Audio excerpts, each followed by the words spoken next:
प्रश्न पूछा है, इस संसार में बहुत से गुरुजन पैदा हुए हैं। परमात्मा तक पहुंचने के लिए उन्होंने जो मार्ग बताए हैं, कई मार्ग तो बिल्कुल एक दूसरे से उलट पड़ते हैं। फिर भी अगर एक ही तत्व तक पहुंचना हो तो उलट रास्तों से कैसे जाया जा सकता है। निर्मल,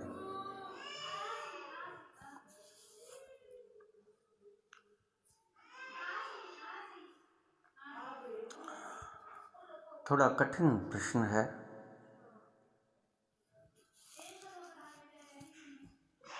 पूरी एकाग्रता से सुनेंगे तो समझ आ जाएगा।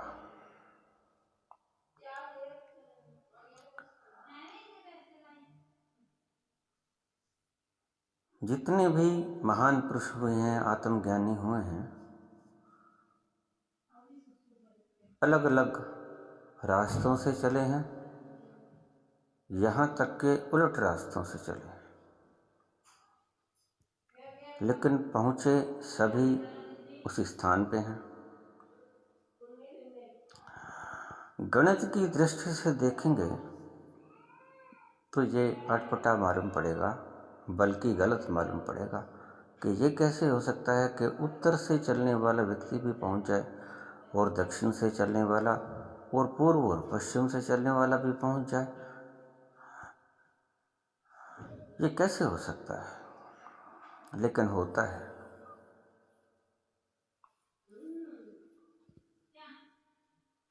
कैसे होता है, जरा सोचिए।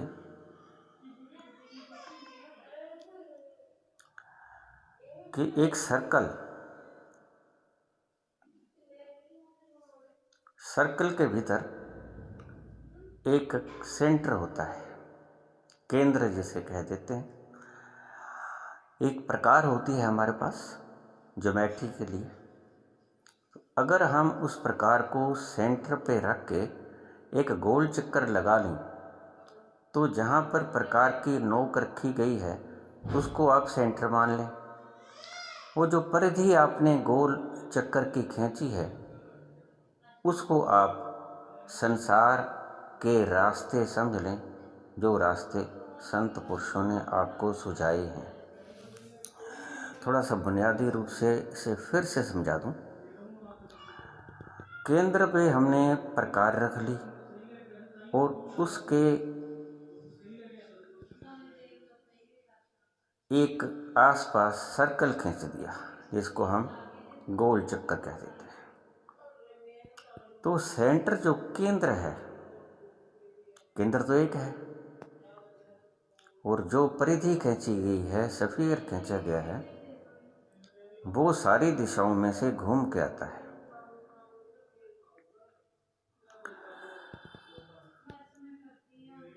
लेकिन केंद्र एक है।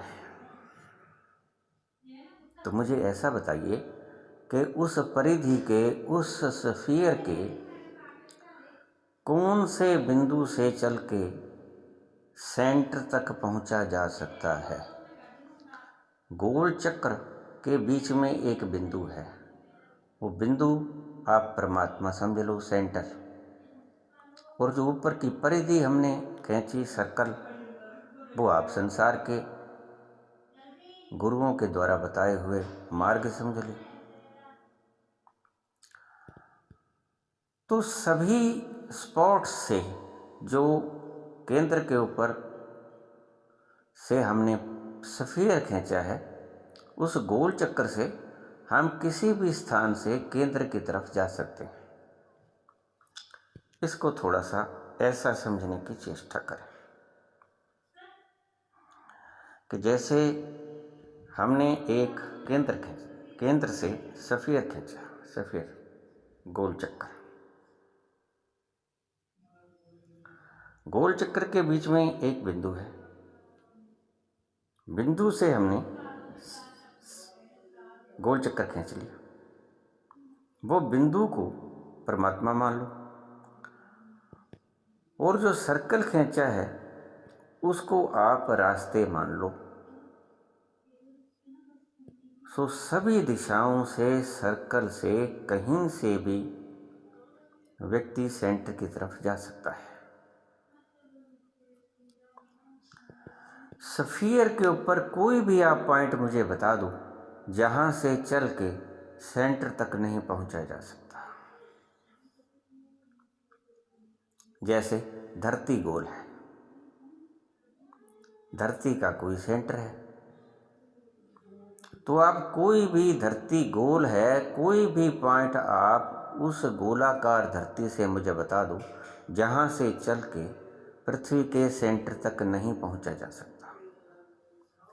तो आप पाएंगे कि कोई भी ऐसा स्पॉट नहीं है उस गोल चक्कर के बीच में जहां से पृथ्वी की धुरी तक नहीं पहुंचा जा सकता।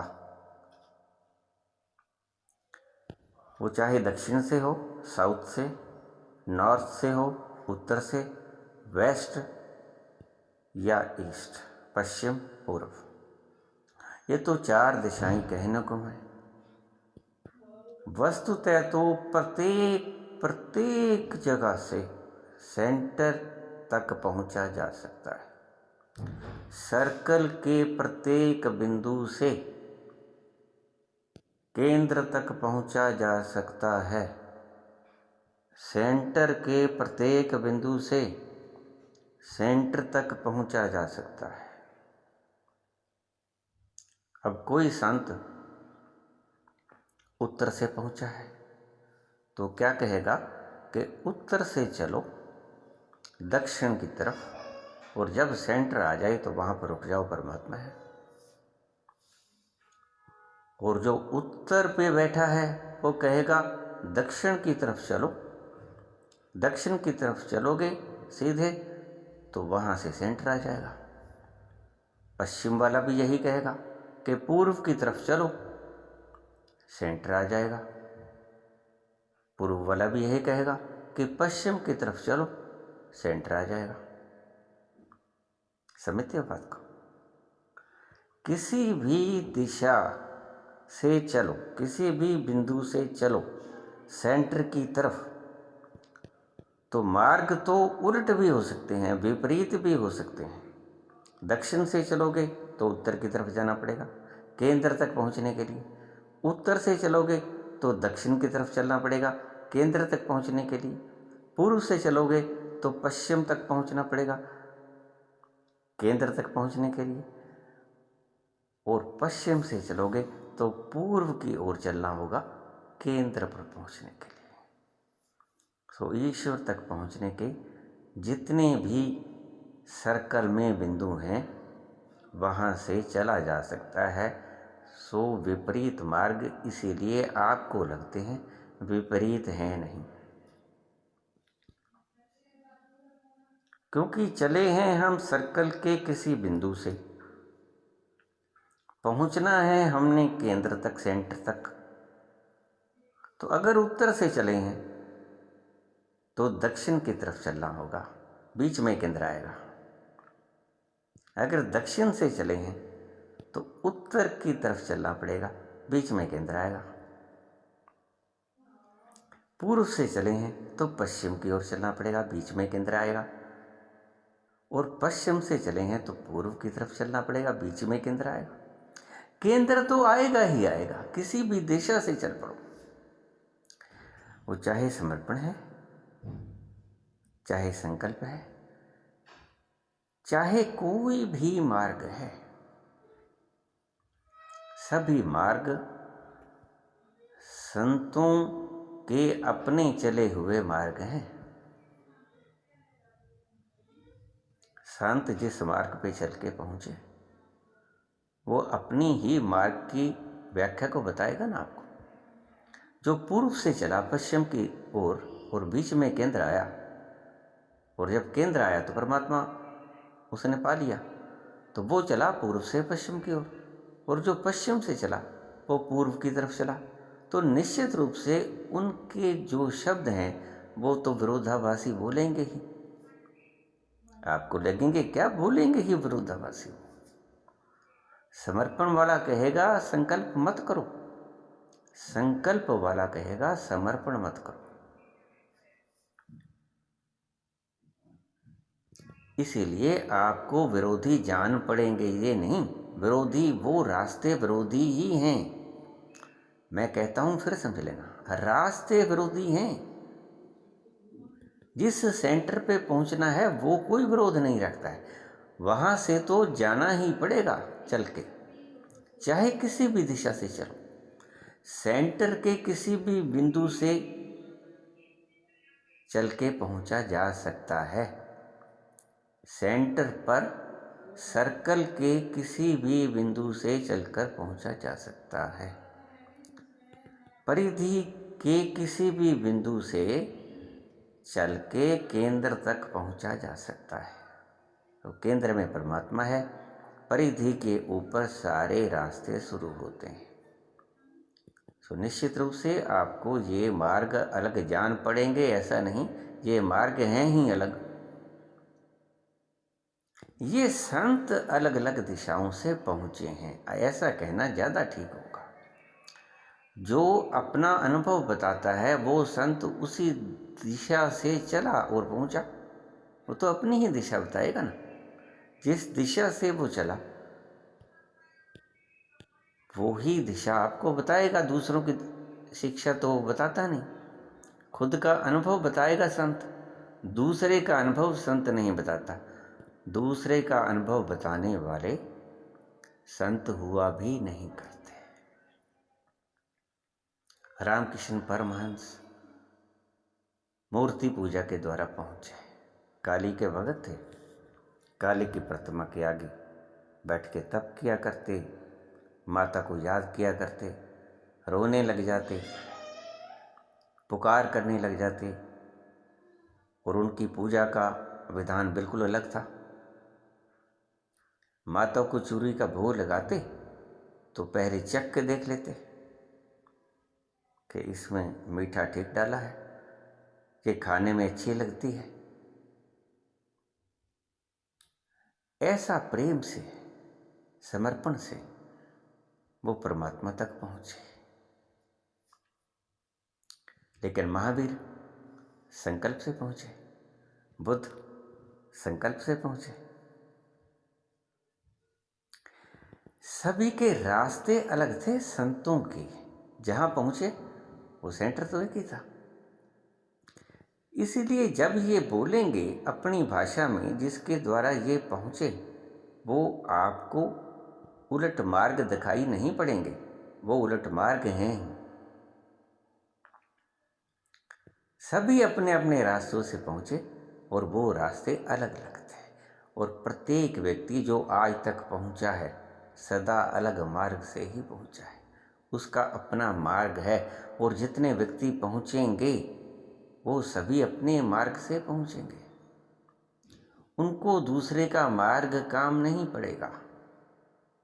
हाँ, दिशा में थोड़ा सा बिंदु का फर्क पड़ सकता है, लेकिन हूबहू उसी मार्ग से वो नहीं चल पाएंगे। अगर वो हूबहू उसी मार्ग से चलेंगे तो फिर वो नकलची बंदर होंगे, कहीं नहीं पहुंच पाएंगे। इसलिए मैं कहता हूं कि आपको आपका रास्ता तराशना पड़ेगा, तलाशना पड़ेगा, तराशना पड़ेगा। आपका मार्ग किसी से मिलता जुलता तो हो सकता है, हो सकता है आप परिधि से एक बिंदु थोड़ा सा आगे हो जहाँ से चले हो, लेकिन उससे थोड़ा सा भिन्न तो हुआ ना। तो आपका मार्ग सभी संतों से अलग है, बिल्कुल हूबहू वही मार्ग आपके कामना पड़ेगा। क्योंकि कहीं ना कहीं चाहे संस्कारों का फर्क पड़ जाए, चाहे कर्म का फर्क पड़ जाए, चाहे आपके किसी प्रकार के खाने पीने, रहने सहने, बोलने चालने आसपास के समाज का वातावरण, देश का, कानून का, क्लाइमेट का कोई भी फर्क पड़े, कुछ न कुछ फर्क पड़ेगा और वो आपकी राह की तब्दीली का कारण बनेगा। लेकिन वो किसी न किसी के जरिए, रास्ते के जरिए पहुँचेगा जो किसी दूसरे संत से मेल खाता होगा। मेल खाता होगा, मैं कह रहा हूँ, हूबहू नकल नहीं होगी, थोड़ा सा फर्क पड़ेगा, लेकिन रास आएगा उसको। समर्पण आपके काम पड़ सकता है, परंतु आपका समर्पण बिल्कुल मीरा की तरह नहीं होगा। ये बात समझ लेना। आपका संकल्प बिल्कुल महावीर जैसा नहीं होगा। आपका संकल्प बिल्कुल पतंजलि जैसा नहीं होगा, बुद्ध जैसा नहीं होगा। कहीं ना कहीं कुछ ना कुछ फर्क पड़ेगा।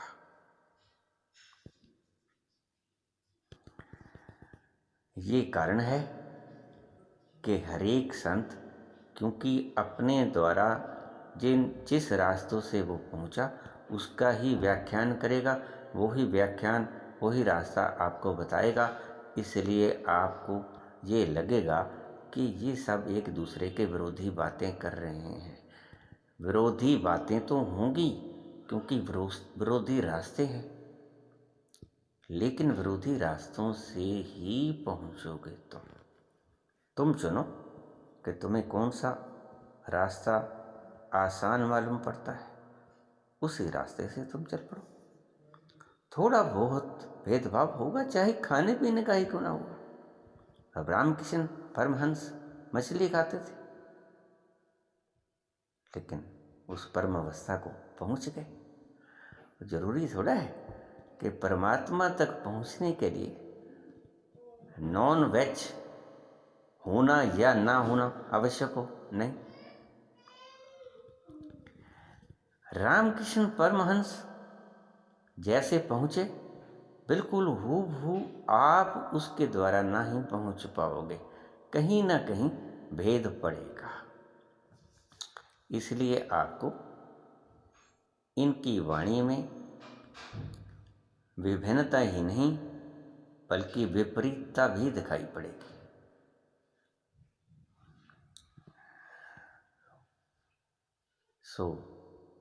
प्रत्येक संत अपनी भाषा से बोलेगा।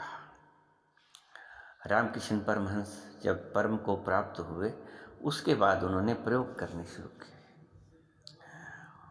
देखें और किन किन मार्गों से पहुंचा जा सकता है, तो उन्होंने समर्पण के भाव से कुछ अन्य प्रयोग करने शुरू कर दिए। अस्त्रैण स्वभाव के प्रयोग करने शुरू कर दिए। और एक वक्त ऐसा आया, रामकृष्ण जिस ढंग से चल रहे थे, जिस मार्ग से चल रहे थे, वो पहुंच गए थे, लेकिन उन्होंने दूसरे मार्ग से चलने की चेष्टा की कि दूसरे मार्ग से चलने की चेष्टा करें, पहुंचा जा सकता है। तो वो अस्त्रैण मार्ग से चले। अस्त्रैण मार्ग से जब चले तो उनके भीतर का साइकोलॉजिकल ऐसे इम्प्रूव हो गया, वैसे ढल गया कि उन्हें उनके सतन बढ़ने शुरू हो गए औरतों की तरह। और यहाँ तक ही बस नहीं, उन्हें माहवारी आनी शुरू हो गई, पीरियड्स आने शुरू हो गए। अब हैरानी की बात है आपको, लेकिन ये सत्य है। आप इन अलग अलग रास्तों के पचड़े में मत पड़ना। थोड़ा बहुत तो उलट पुलट होगा ही, क्योंकि आप हूबहू वही मार्ग अख्तियार नहीं कर सकते। हाँ, थोड़ा बहुत फर्क पड़ेगा जो कि आपको भी पता नहीं लगेगा। ऐसा मार्ग आप सुन सकते हो। मेन जो आपको चुनना होगा वो ये चुनना होगा कि आपकी जो इंटेंशन है वो समर्पण की है, अटैकिव है या डिफेंडिंग है। आप अटैक कर सकते हो या आप एक्सेप्ट कर सकते हो, ये भर आपने तय करना है। उसके बाद आप अपना मार्ग खुद बना लोगे। फर्क तो पड़ेगा, संत अपनी भाषा में बोले, जैसा पहुँचे वैसा ही बोले।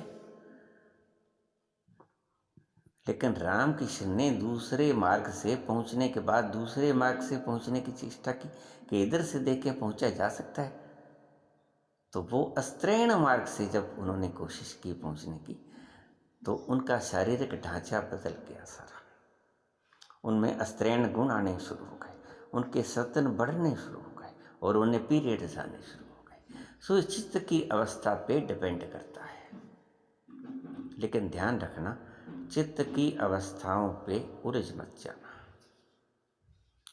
पतंजलि ने जो योग के 8 अंग बताए हैं, उनमें यम, नियम, आसन, प्राणायाम, यहाँ तक मैंने पहले समझा दिया था। उसके बाद है प्रत्याहार, फिर धारणा, फिर ध्यान, फिर समाधि। समाधि 8 अंग है। सो प्रत्याहार में जहाँ जहाँ मन जाएगा वहाँ वहाँ से मन को खींच के लाना पड़ेगा। मन भूल जाएगा, फिर उन्हीं आफतों में पड़ेगा, आपको फिर वहाँ से खींच के लाना पड़ेगा मन को। धारणा में आपको संकल्प करना होगा, धारणा करनी होगी। जैसे अब ये कुछ धर्म सिखा रहे हैं, तो पतंजलि ने कहा योगाश्चित्त वृत्ति निरोध। योग चित्त की वृत्तियों को निरोध करना, चित्त की वृत्तियों का निरोध करना योग है। उन्होंने ये परिभाषा दी, योगाश चित्त वृत्ति निरोध। पतंजलि ने कहा जहाँ जहाँ चित्त जाए उनकी वृत्तियों का निरोध करो। लेकिन उसके आगे प्रत्याहार, धारणा, ध्यान, फिर ध्यान में सब कुछ छोड़ देना है। छोड़ना तो पड़ा ना, पहले सब कुछ धार लिया, सत्य, अहिंसा, अस्त्य, ब्रह्मचर्य, अपरिग्रह। फिर उसके बाद ये यम में आ गए, फिर नियम में आ गए, फिर यम, नियम, फिर आसन, शरीर को शोध लिया, प्राणायाम के द्वारा मन को शोध लिया, शरीर को शोध लिया, प्रत्याहार के द्वारा मन की वृत्तियाँ जिधर गईं उधर से खींच के लाए, फिर संकल्प लिया, धारणा, फिर ध्यान। ध्यान में आपको सब कुछ छोड़ना पड़ेगा और समाधि में आपको जंप करना पड़ेगा। अब जो आखिरी मैं संक्षिप्त भाषा में आपको समझाने की चेष्टा कर रहा हूँ, आपको मैं कोई एक्सप्लेनेशन नहीं दे रहा हूँ।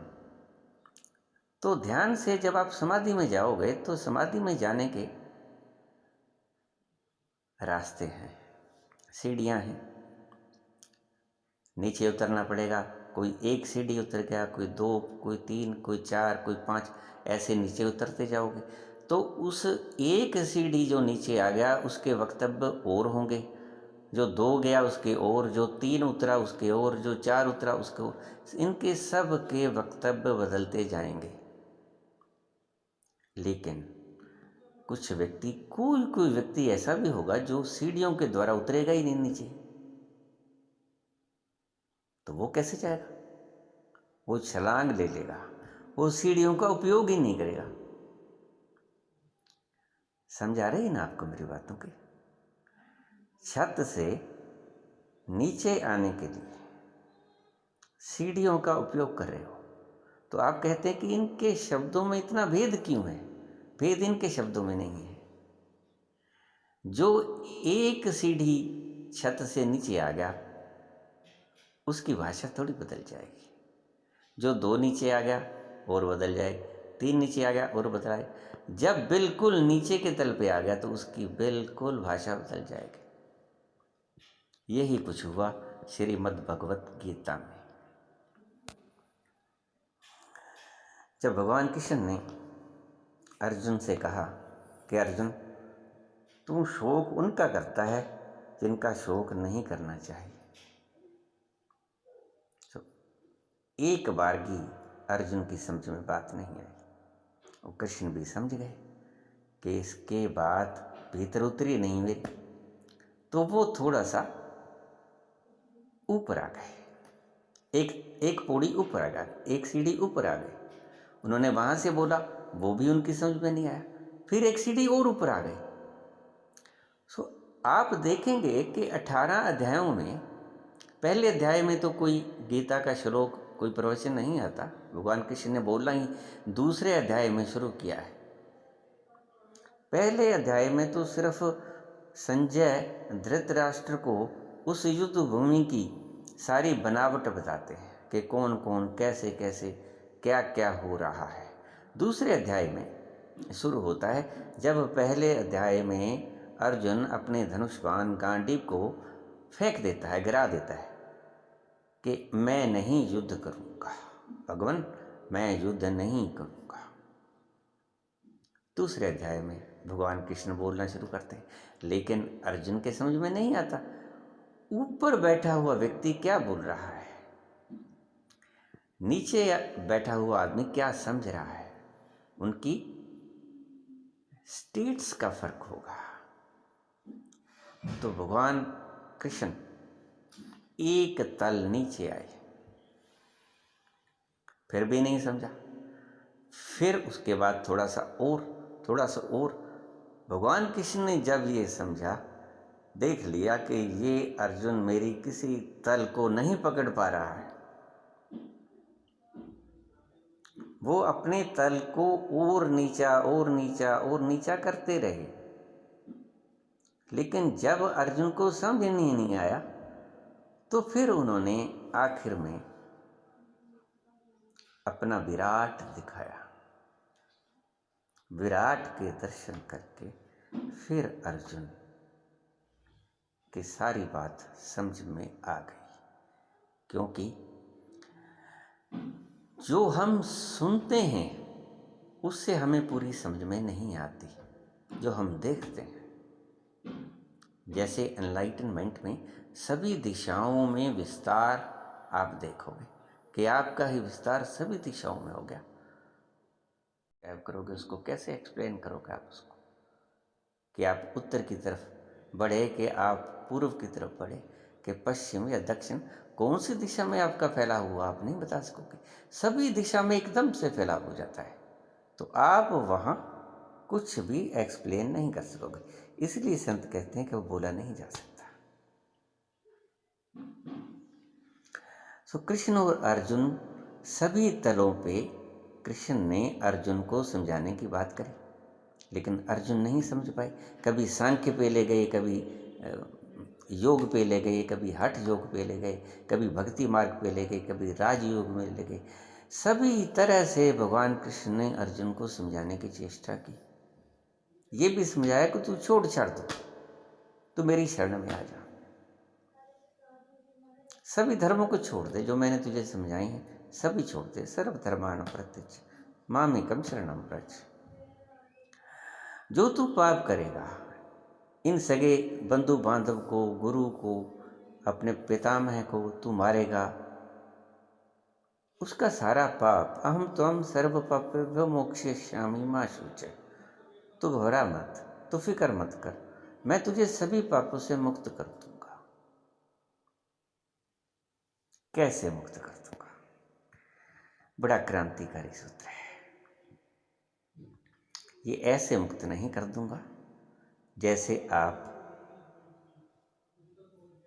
अपने शास्त्रों से पढ़ के या जो आपके गुरुजन समझाते हैं, जो आजकल नए धर्म पैदा हो गए, वो साइकोलॉजी को ही दर्शन समझ लेते हैं, चित्त को संभालने में ही रहते हैं वो। अभी मैं एक बिटिया के शब्द सुन रहा था, वो समझा रही थी चित्त की बातों को। देखिए, यही पतंजलि ने भी समझाया था, जो मैंने पहले आपसे कहा कि कोई एक सीढ़ी, कोई 2 सीढ़ी, कोई 3, कोई 4, ऐसे अपनी अपनी सीढ़ियों पे बोलते हैं। लेकिन कोई आदमी ऐसा भी हो सकता है बलशाली, जो जंप करना जानते हो, वो सीधा जंप लगा देगा। तो भगवान कृष्ण ने अर्जुन को जंप कराया, जो कहते हैं कि ब्रह्म विराट स्वरूप दिखाया। उस विराट स्वरूप में उन्होंने अर्जुन को जंप करा दिया कि छोड़ इनको, तू चल मेरा विराट देख, विराट स्वरूप का दर्शन कर। उन्होंने क्या किया? जंप करवा दिया उसका। तो जंप अपनी शक्ति से कराया, शक्तिपात करके जप कराया जा सकता है। जैसे आप हिप्नोटाइज कर सकते हो किसी को, ऐसे ही आप हिप्नोटाइज करके उस व्यक्ति को जप भी करा सकते हो। आपने शायद सुना ही होगा कि बहुत सी ऐसी औषधियाँ हैं जिनको खाने के पश्चात आपको फाल्स समाधि लग जाती है, जैसे LSD वगैरह। LSD वगैरह खा के आपको एक बार ऐसा लगेगा जैसे मैं समाधिस्थ हो गया। आपको दूसरी दुनिया का पता चलेगा जो कि समाधि अवस्था में दिखाई पड़ती है, लेकिन वो चिरस्थायी नहीं होगी। आपको समझ आ जाएगी कि हाँ, ऐसा होता है समाधि का अनुभव, लेकिन आप उसमें ज़्यादा देर तक बैठ नहीं पाओगे, आप स्थिर नहीं रह पाओगे, जिसको भगवान कृष्ण कहते हैं स्थिति प्रज्ञ। आप जैसे अंधेरी रात में, अमावस्या की काली रात में एक बार की बिजली चमक जाती है और आपको रास्ता दिख जाता है, बस ऐसी ही घटना LSD खाने के बाद घटेगी।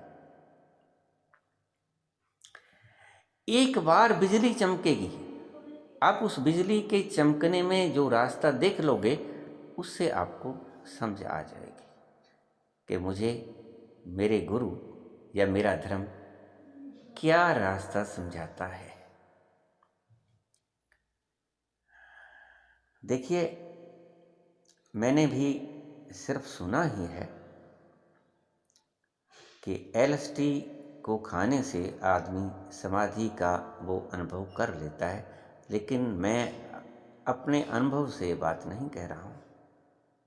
मैं सिर्फ एक विचारार्थ आपको समझाने की चेष्टा कर रहा हूँ कि क्या होता होगा LSD खाने के बाद। LSD खाने के बाद समाधि की झलक कुछ ऐसे मिलती होगी जैसे अमावस्या की काली रात में एक बिजली की थोड़ी सी चमक आपको रास्ता दिखलाते। क्योंकि अगर LSD खाने से व्यक्ति पहुंच जाता तो इतना कुछ कबाड़ खाना करने की आवश्यकता ही नहीं। कृष्ण और अर्जुन का संवाद सभी प्रकार की सीढ़ियां हैं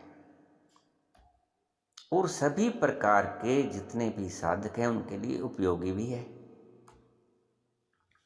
क्योंकि कोई किसी तल पे बैठा है, कोई किसी तल पे बैठा है, कोई किसी तल पे बैठा है। उन सब की बातें गीता में बताई है। कोई पश्चिम से पहुंचेगा, कोई पूर्व से पहुंचेगा, कोई उत्तर से, कोई दक्षिण से। तो इसलिए भगवान कृष्ण ने सभी प्रकार की चेष्टाएं करके देख ली। जब सभी चेष्टाएं बेकार होती देखी और देखा कि अर्जुन का प्रश्न तंत्र टूट ही नहीं रहा है, तो उन्होंने क्या किया? उन्होंने फिर उसको विराट का दर्शन कराया। विराट का दर्शन करके उनको समझ में आ गया कि कौन सा रास्ता कृष्ण समझाने जा रहे हैं।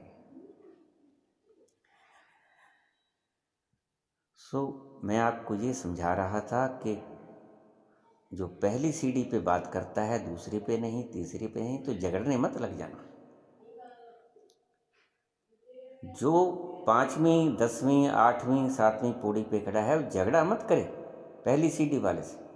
नहीं, बस सिर्फ ये देखना है कि उसका तल ही वो है, वो बोल ही वहीं से सकेगा और कहीं से बोल ही नहीं सकेगा। अगर किसी को इंग्लिश आती है वो फ्रेंच कैसे समझेगा? अगर किसी को फ्रेंच आती है वो चाइनीज कैसे समझेगा? अगर किसी को चाइनीज आती है तो हिंदी कैसे समझेगा? सब ये भाषाएं ऐसा समझ लो कि सभी सीढ़ियां हैं, सीढ़ियों के ये नंबर है। कोई किसी की भाषा नहीं समझ पाएगा, और जब किसी की भाषा कोई नहीं समझ पाएगा तो कोई हिंदू होगा, कोई मुसलमान होगा, फर्ज करो दूसरे नंबर सीढ़ी का कोई हिंदू है, कोई 1 नंबर सीढ़ी का कोई मुसलमान है, कोई 3 नंबर सीढ़ी का कोई सिख ईसाई है, कोई भी है, बता रहा हूँ सिर्फ समझाने के लिए। तो ये सब के अलग अलग होंगे क्षेत्र। तो फिर ये लड़ेंगे, तो कहेंगे नहीं परमात्मा तो इस सीढ़ी से मिलता है, दूसरे कहेगा नहीं परमात्मा इस सीढ़ी से मिलता है, ये है रास्ता। तो फिर ये लड़ेंगे। जानता कोई भी नहीं इनमें से, अज्ञानी ही हमेशा लड़ा करते हैं। अज्ञानी ही रक्तपात किया करते हैं। ज्ञानी कभी रक्तपात नहीं करते, क्योंकि ज्ञानी ने तो जान लिया है।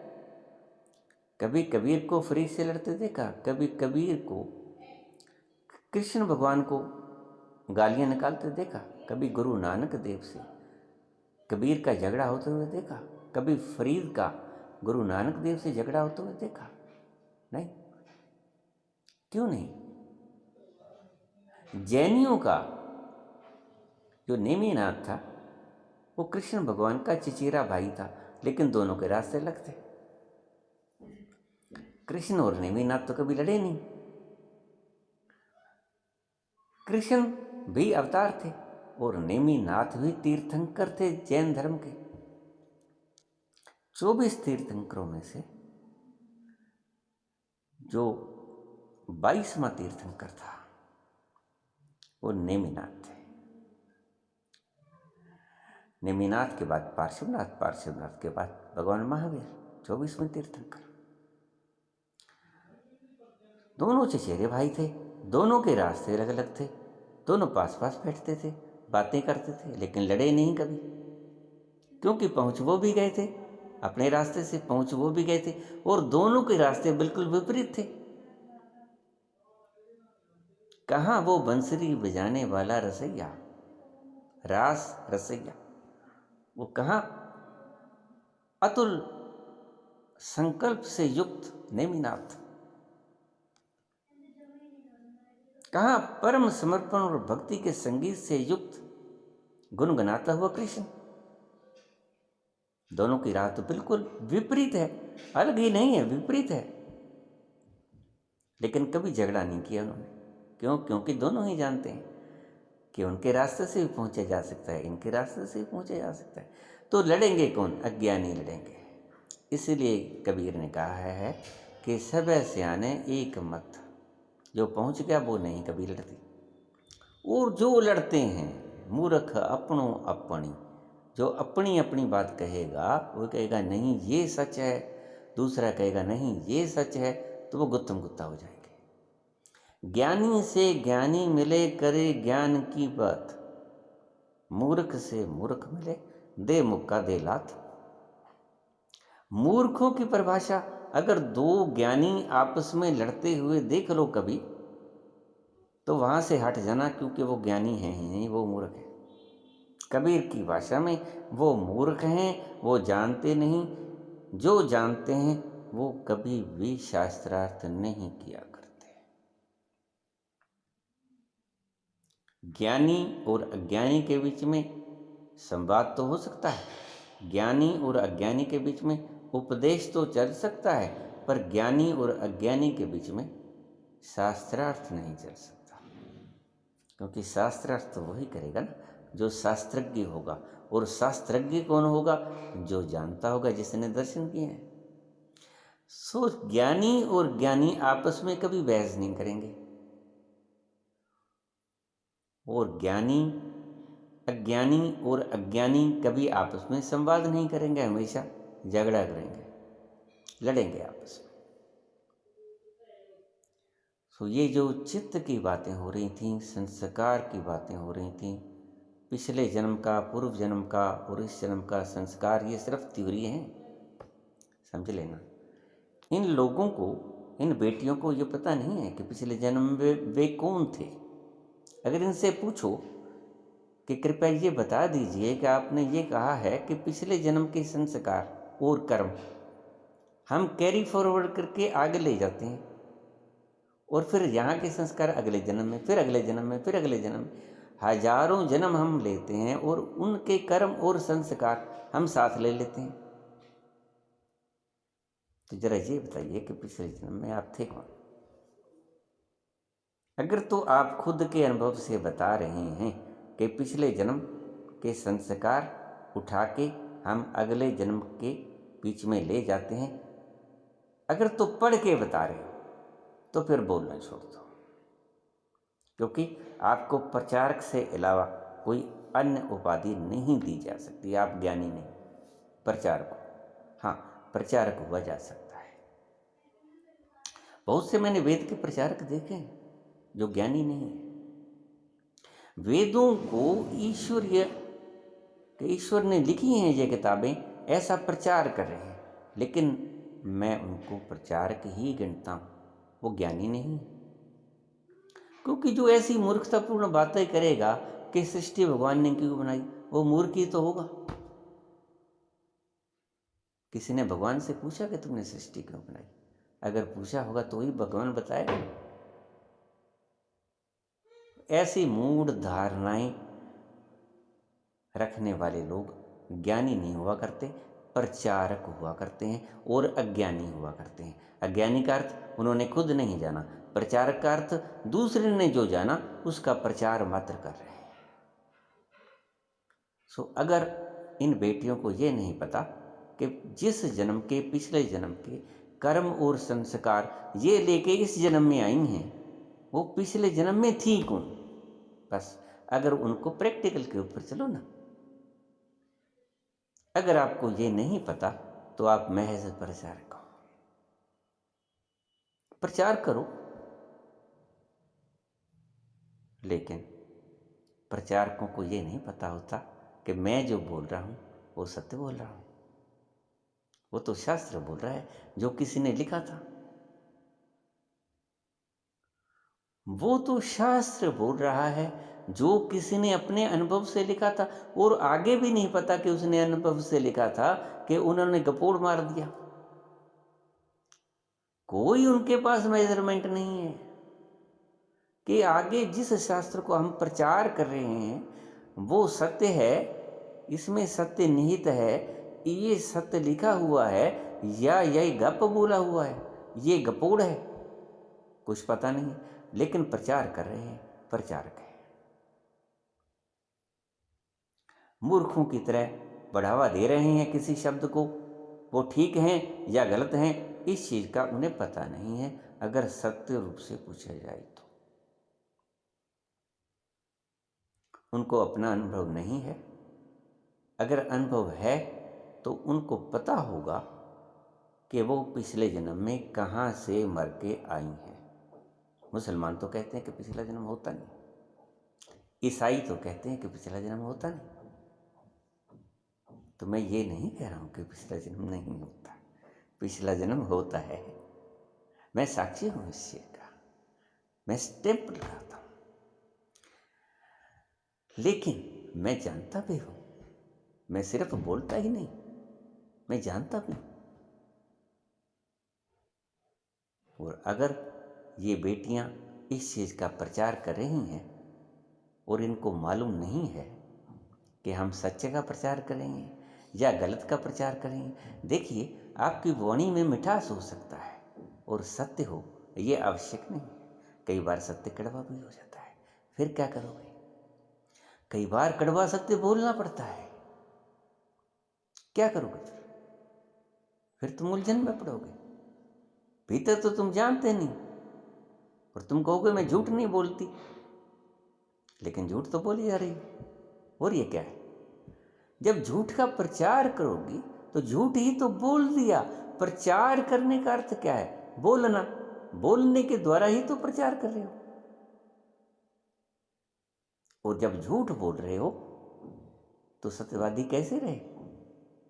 झूठ ही तो फैला रही हो।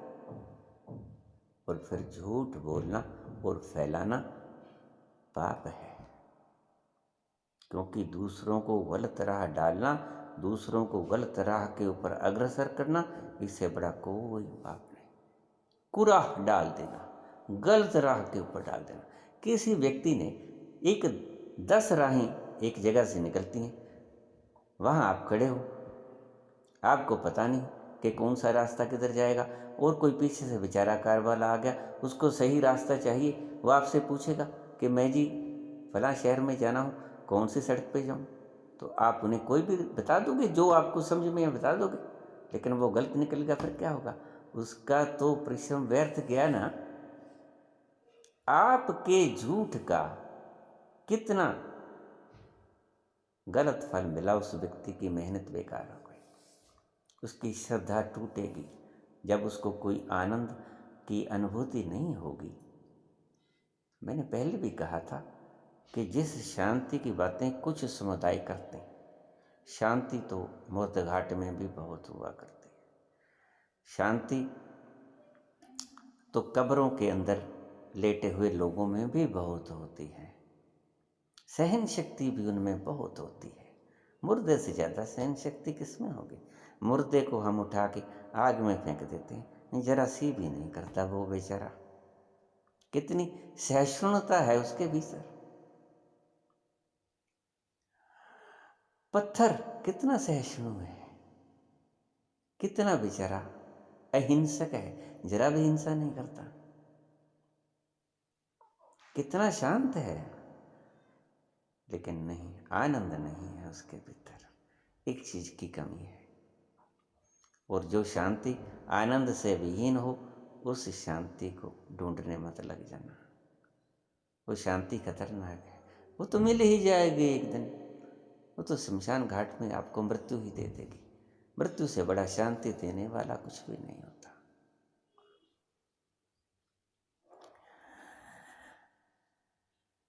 तो प्रचार करने से पहले ये देख लेना, क्योंकि तुम्हारा प्रचार गलत को जन्म दे सकता है, और उस गलत को सुन के, उस गलत मार्ग पे चल के तुम बहुत मानवता का अनिष्ट कर सकते हो। और ध्यान रखना, ये आप गलत कर्म जोड़ रहे हो। इन गलत कर्म को लोगों को चलाने से पहले अपने भीतर झांक लेना। फरीद ने कहा था, फरीदा जे तू अकल लतीफ है, काले लिख न लेख, काले लिख न लेख, पाप मत लिख, पाप के लेख मत लिख। और ये पाप के लेख है। मैं परमात्मा को जानती हूँ, मैं परमात्मा को जानता हूँ, इस बात का अगर आप प्रचार कर रहे हो और जानते नहीं हो, गलत राह पे डाल रहे हो, तो ये पाप नहीं कर रहे आप। पहले देखो, उसको समझो, उसका दर्शन करो, फिर बोलो। फिर आपके बोलने में मजा ही कुछ और होगा। फिर आप समझाओगे नहीं।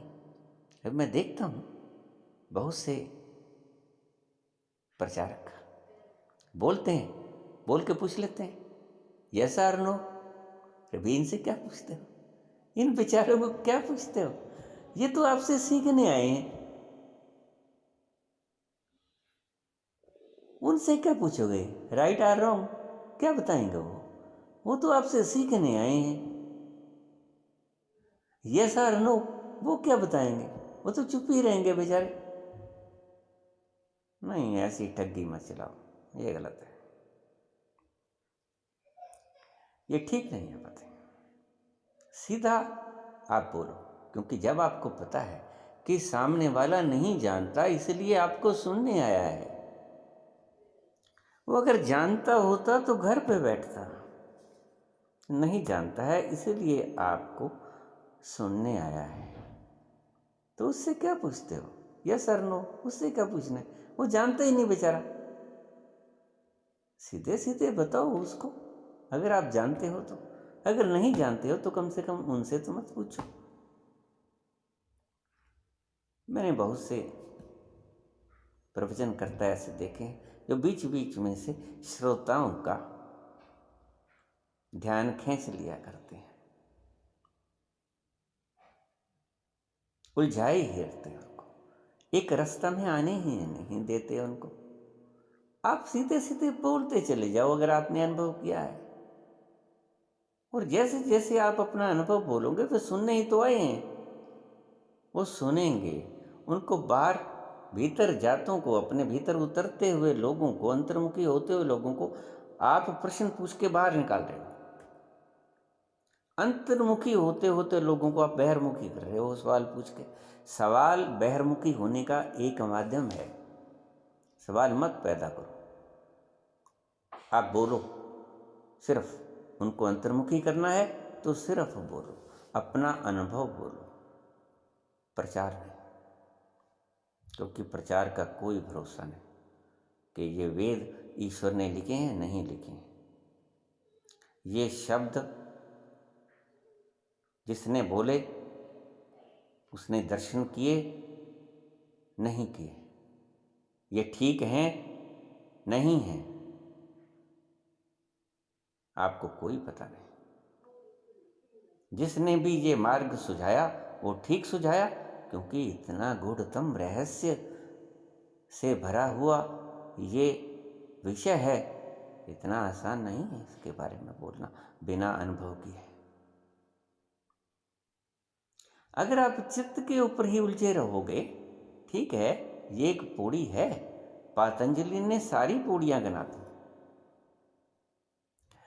सत्य बोलना अच्छा है, लेकिन ये मत समझो कि सत्य बोलने से तुम ईश्वर को प्राप्त हो जाओगे। नहीं, सत्य बोलने से पतंजलि के हिसाब से ईश्वर तक पहुंचने की एक पौड़ी, एक सीढ़ी पर आप पांव रख दोगे, उससे आगे भी बहुत सीढ़ियां हैं।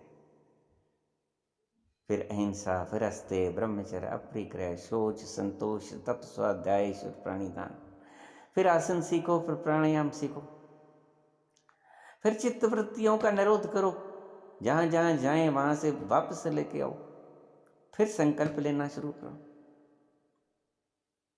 धारणा, फिर ध्यान। और मैंने तो ये सुना है कि ध्यान खुली आंखों से कभी ध्यान नहीं होता, खुली आंखों से त्राटक होता है। किसी बिंदु को सामने लगा दो, वो अलग से विषय है, वो आपको फिर कभी समझाऊंगा। सिद्धियां पाने के लिए आंखें खोल के ही ध्यान करना होता है। सिद्धियां पाने के लिए, मेरी बात समझ लेना आप, ईश्वर का इससे कोई संबंध नहीं। ये एक रास्ता निकलता है, ब्रांच है, ये मूल वृक्ष नहीं है, ये ब्रांचेज हैं। सिद्धियां तो बहुत होती हैं, ये मूल तत्व नहीं है, मूल वृक्ष नहीं है, इसकी शाखाएं हैं। सो त्राटक, सफेद कागज के ऊपर एक काला टीका लगा दो, उसको लगातार झांकते रहो। मुझे एक व्यक्ति कहने लगे, एक सिद्ध पुरुष, तथाकथित सिद्ध पुरुष, कि मैं आपकी आंखों में झांकूंगा और आपकी आंखें झपक जाएंगी। मैंने कहा बिल्कुल झपकेंगी, क्योंकि मैंने त्राटक कभी किया है, मैंने त्राटक का अभ्यास नहीं किया है। अगर कल को कोई वेट लिफ्टर आके कह दे कि मैं जितना वजन उठाऊंगा आप नहीं उठा सकोगे, इसलिए आप पहुंचे हुए नहीं है, तो मूर्खता की बातें हैं और क्या। कहाँ वेट का संबंध है? वेट लिफ्टर होने के लिए तो वेट का संबंध है, लेकिन ज्ञानी होने के लिए वेट उठाने का संबंध कहाँ से लाओगे तुम? ये कनेक्शन कहाँ फिट करोगे आप? नहीं, खुली आंखों से ध्यान होता है, लेकिन वो त्राटक होता है, और उससे सिद्धियां मिलती हैं, लेकिन वो मामला अलग है। उससे ईश्वर मिल जाएगा, ये बात मत कहो। हाँ, होता है, ये मैं नहीं कहता हूँ कि नहीं होता है, त्राटक होता है, उससे मिलता भी है, सिद्धियां मिलती हैं, वो विषय अलग है। वो अगर आप जानना चाहोगे तो मुझसे अलग से सवाल पूछ लो, मैं आपको विस्तार से उसकी सारी बता दूंगा प्रक्रिया।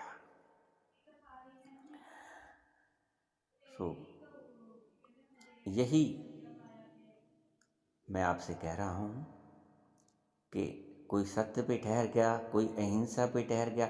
जैन धर्म अहिंसा पे ठहर गया, अहिंसो परमो धर्म। अहिंसा तक ही महावीर ने थोड़ा साधा था, महावीर तो बहुत ऊंची से लगे थे। महावीर ने अहिंसा के ऊपर आके रुके नहीं वो, लेकिन तुम तो अहिंसा लड़ते गुरु नहीं, कभी भी लड़ते हैं शिष्य, क्योंकि शिष्य पहुंचे नहीं होते। शिष्य उनकी बातों को पकड़ते हैं, और दूसरे शिष्य ने अपने गुरु की बात को पकड़ा है, क्योंकि वो मार्ग अलग अलग हैं, अलग अलग दिशाओं से पहुंचे हैं। लड़ना स्वाभाविक है, वो लड़ेंगे ही भाई। अगर वो अपनी बातों को सत्य सिद्ध करने में जुट गए तो उसका अंजाम क्या होगा? झगड़ा, लड़ाई, फसाद, कत्ल गारत। क्योंकि आपने एक गुरु की बात को उठाया, दूसरे ने दूसरे गुरु की बात को उठाया, दोनों अगर पहुंचे हुए थे तो जो उसके अनुयायी हैं वो तो नहीं पहुंचे हैं ना। एक बात को ज्ञानी कह के जाता है, लेकिन अज्ञानी उस बात को उसी तरह नहीं समझ पाता है। अगर वो उसी तरह से समझ पाए जैसे ज्ञानी बोल के गया है तो ज्ञानी ही हो जाएगा। ये बात समझ लेना। अगर ज्ञानी का शिष्य अज्ञानी ज्ञानी की भाषा को समझ जाए तो वो ज्ञानी ही हो जाएगा, वो ज्ञानी है ही नहीं। सो जो अज्ञानी है, मूर्ख से मूर्ख मिले, दे गुस्सा दे लात, लड़ाई झगड़ा होगा और क्या होगा। ज्ञानी से ज्ञानी मिले, करे ज्ञान की बात, वो मुस्कुराएंगे, खुश होंगे, आपस में गले मिलेंगे, आंखों से प्यार के आंसू छलकेंगे। ये ज्ञानियों का स्वभाव है। मूर्ख से मूर्ख मिले, दे घूंसा दे लात, लड़ाई करेंगे, खून बखेरेंगे। क्यों? क्योंकि उन्होंने जाना नहीं। जिसने जाना था उसकी बातों को पढ़ा मात्र है उन्होंने।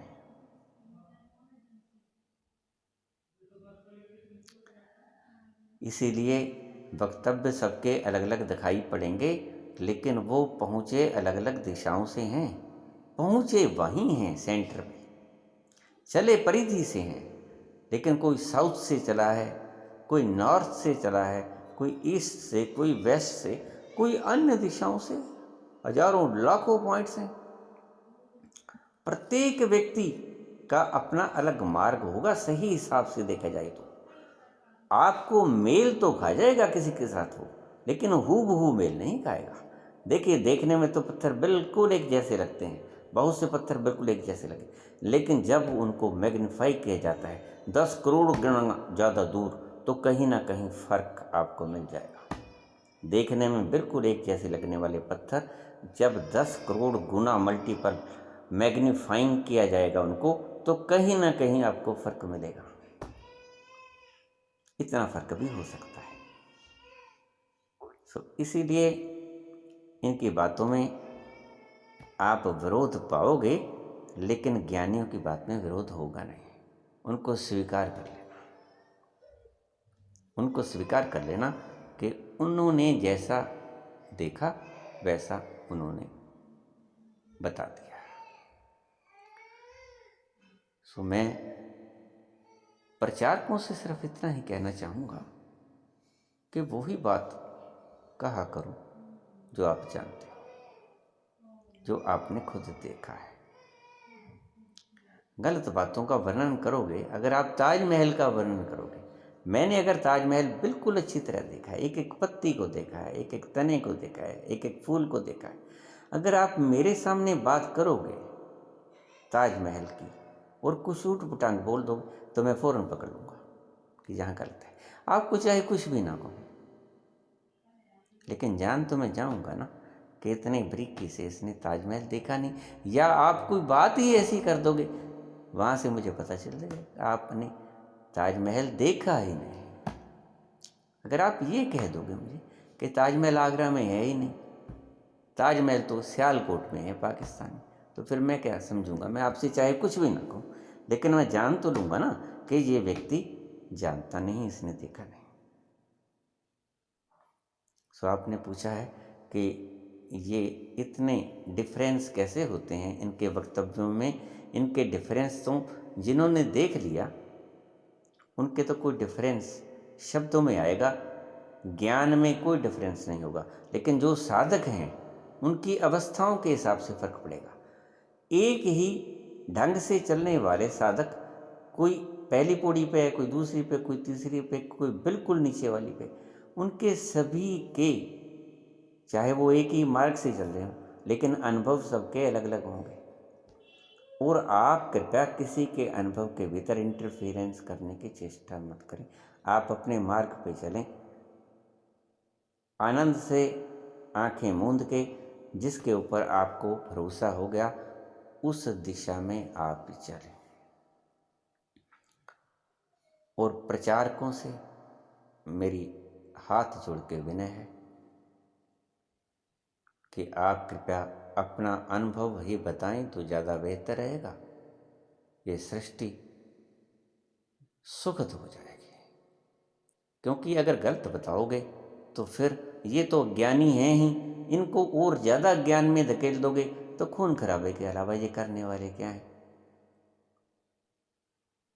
जब सही लिखों के ऊपर भी ये खून खराबा करने पे उतारू हो जाते हैं, तो अगर आप गलत बताओगे तो फिर तो पक्का ही है। तो जो चीज़ आप जानते नहीं वो कृपया फैलाने की चेष्टा मत करें। बहुत सी बातें हैं जो सिर्फ, देखिए, मैं सुन रहा था एक बात कि आप दिन में ये बोलो, ये संकल्प करो कि मैं अमृत पुत्र हूँ, मैं अविनाशी हूँ, मैं कभी मरता नहीं, मैं कभी मरती नहीं।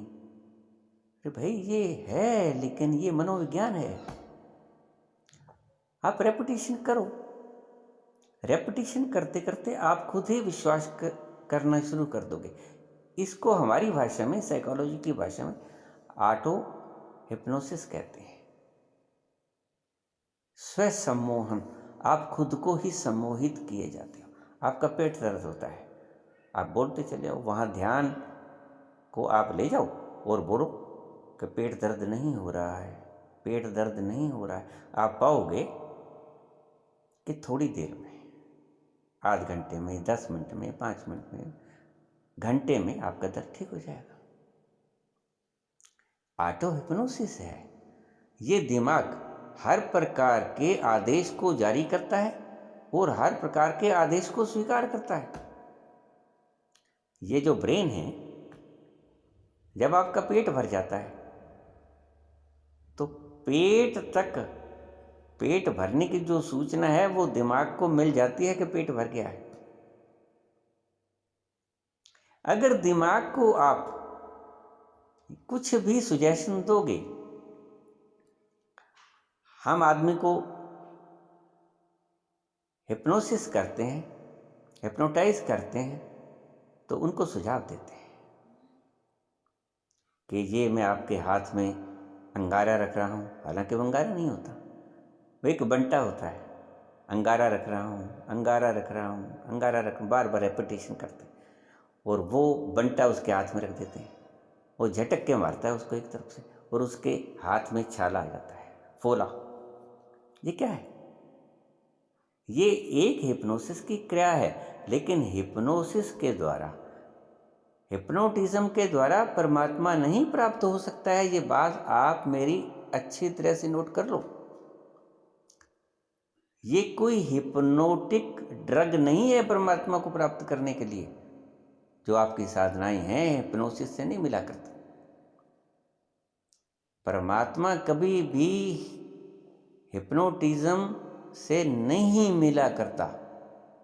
सो आप प्रचार कीजिए, लेकिन साथ में ये ध्यान रखिए कि ये आप हिप्नोटिज्म सिखा रहे हैं। मैं वहाँ चली गई, मैं आनंद में छलांग लगा दी, मैं आनंद से सरोबोर हो गई, मैं बहुत शांति में हूँ। ठीक है, हो जाओगे, कोई शक नहीं।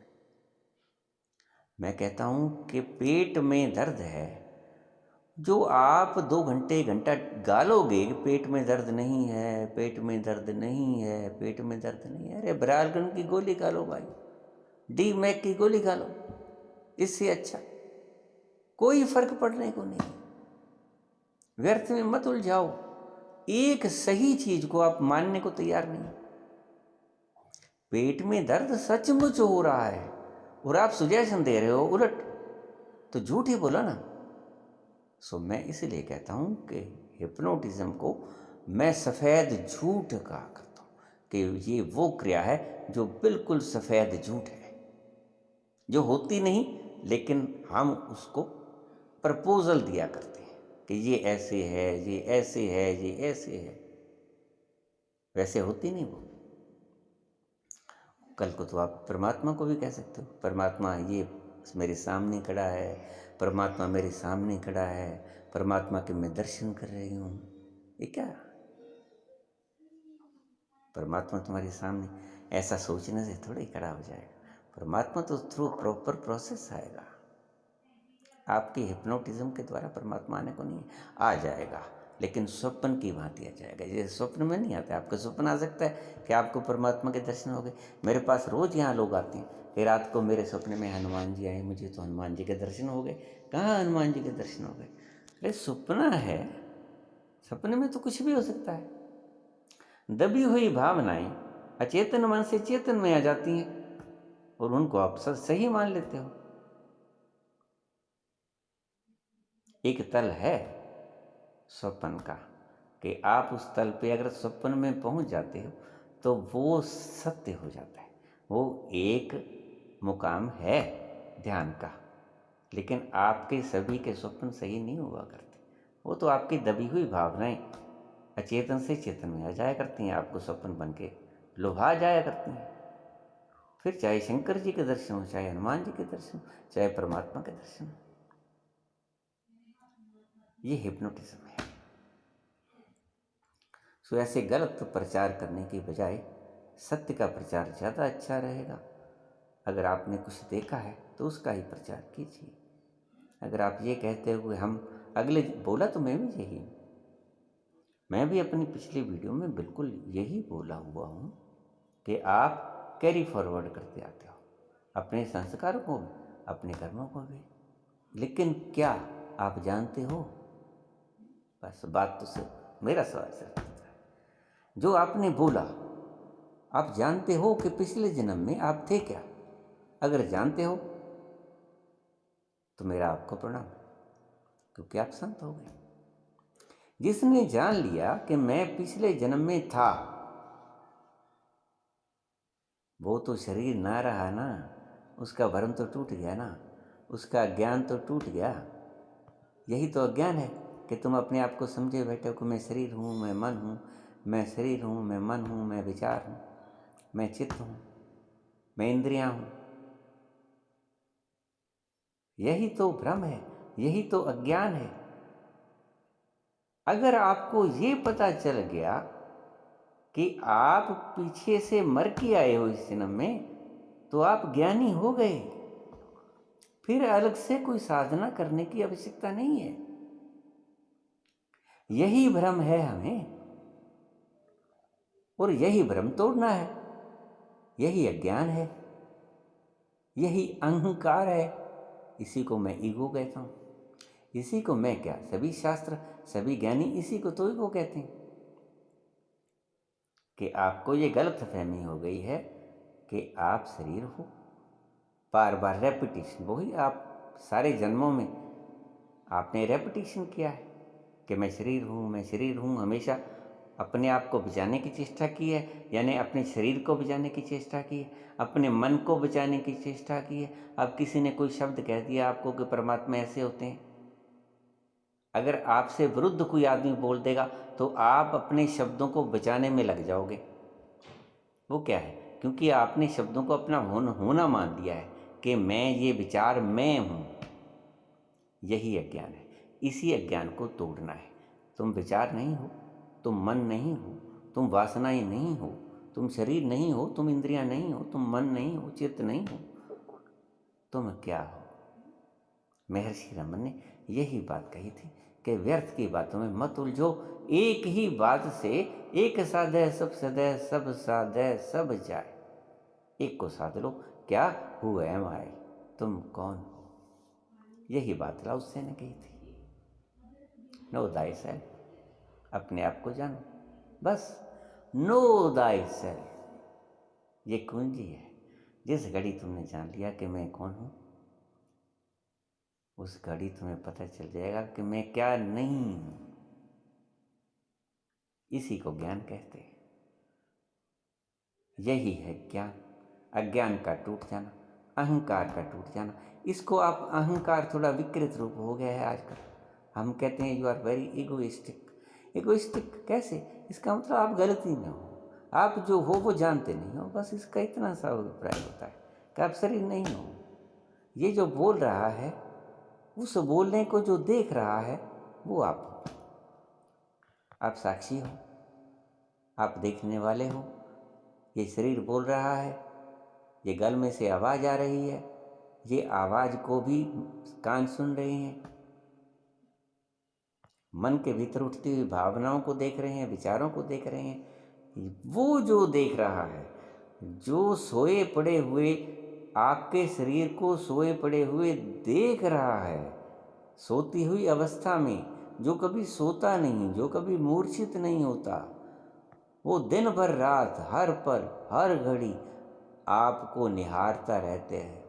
जो आप हो वो निहारते रहते हो अपने शरीर को, अपने मन को, अपनी इंद्रियों को। सोते में भी जो जागा रहता है, जो परम जागृत है आपके सोते हुए भी। सोता कौन है? शरीर। और जो सो जाता है उसको भी देखता है, वो हो आप। इसलिए लाओ त्से ने भी कहा, नो दाई सेल्फ। रमन ने भी कहा कि तुम कौन हो, हु आर यू। यही है बुनियादी। आज धर्म की परिभाषा को बहुत क्षीण कर दिया गया है, दुर्बल कर दिया गया है, कहानियों में उलझा दिया गया है। तत्व तक पहुंचने की चेष्टा ही नहीं की जाती। नए नए धर्म उठ गए हैं, नई नई बातें उठ गई हैं, सिर्फ तर्क के आधार पर। और तर्क के आधार पर परमात्मा नहीं मिला करता। परमात्मा दर्शन के द्वारा मिला करता है, तर्क पे नहीं। जिस दिन दर्शन कर लोगे उस तत्व का, जो कि आपकी सभी क्रियाओं को बराबर देख रहा है, तो आपको समझ आएगी कि आप कौन हैं, और साथ ही आपको समझाएगी कि आप कौन नहीं हैं। फिर आप इस चित्त वगैरह को शांत करने की चेष्टा नहीं करोगे, क्योंकि ये चित्त अशांत ही तो है कि ये भ्रम में है। ये शरीर को बचाने की चेष्टा तुम तभी तक करोगे जब तक तुम ये समझोगे कि शरीर मैं हूँ। जिस घड़ी आपको पता चल जाएगा कि मैं शरीर हूँ ही नहीं, तो उसको बचाने की चेष्टा क्यों करोगे? इसलिए बाबा नानक कह पाते हैं, तेरा पाना मीठा लगे, जो तुझ पावे सही पली कार। जो तुझे अच्छा लगता है, मेरा कोई फर्क नहीं पड़ता। मैं मरूं कि मैं जीऊं, मुझे क्या फर्क पड़ता है। लेकिन जब तक आप अपने शरीर को अपना होना समझते हो, अपने मन को अपना होना समझते हो, तब तक ये सारी प्रपंच, सारी आपकी उलझने उलझी ही रहेंगी और आप सुलझाने की चेष्टा करते ही रहोगे। अज्ञान सदा फैलाते रहोगे, क्योंकि ज्ञान आप जानते नहीं।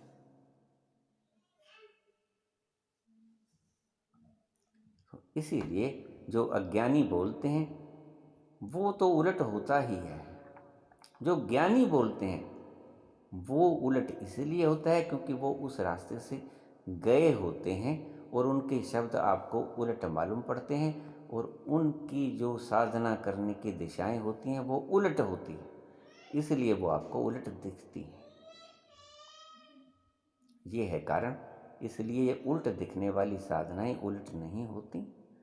वो लोग भी उस दिशाओं से भी पहुँचे हैं। सभी को स्वीकार कीजिए। सभी को स्वीकार करके आप अपनी राह पे गतिशील होइए। अपनी राह पे गतिशील होके अपने जिस लक्ष्य को आप पाना चाहते हैं उस लक्ष्य की ओर बढ़िए, और उस परमपिता परमात्मा को समा जाइए उसकी गोद में। धन्यवाद।